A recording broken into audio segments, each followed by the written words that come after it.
ভারত জিম্বাবুয়ের বিরুদ্ধে ৭২ রানের বিশাল ব্যবধানে জিতেছে ঠিকই, কিন্তু স্বস্তিতে নেই। কারণ তাদের পরবর্তী ম্যাচটাও কিন্তু সেমিফাইনালের মতো হবে ওয়েস্ট ইন্ডিজের বিরুদ্ধে। তাহলে ৭২ রানের বিশাল ব্যবধানে জিতে লাভ হলো কি?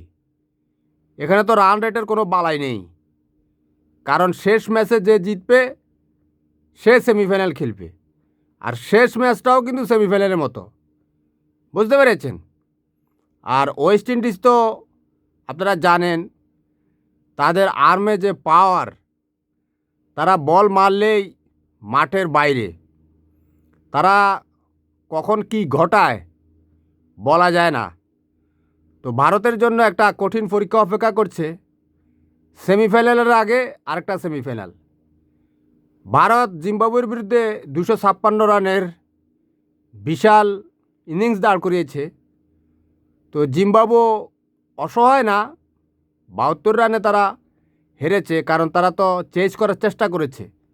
তবে রান তো ছোটোখাটো রান ছিল না, ২৫৬ রান অনেক বড় রান।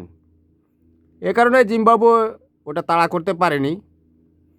তবে সামনে যে ওয়েস্ট ইন্ডিজ আর ভারতের শেষ ম্যাচটা, সেটা কিন্তু দেখার জন্য ক্রিকেট বিশ্ব অধীর আগ্রহে অপেক্ষা করছে। আর ভারতীয়রা তো প্রত্যাশা করে তারা জিতে সেমিফাইনালে যাবে। তো দেখা যাক কী হয়। আল্লাহ হাফেজ, ভালো থাকবেন।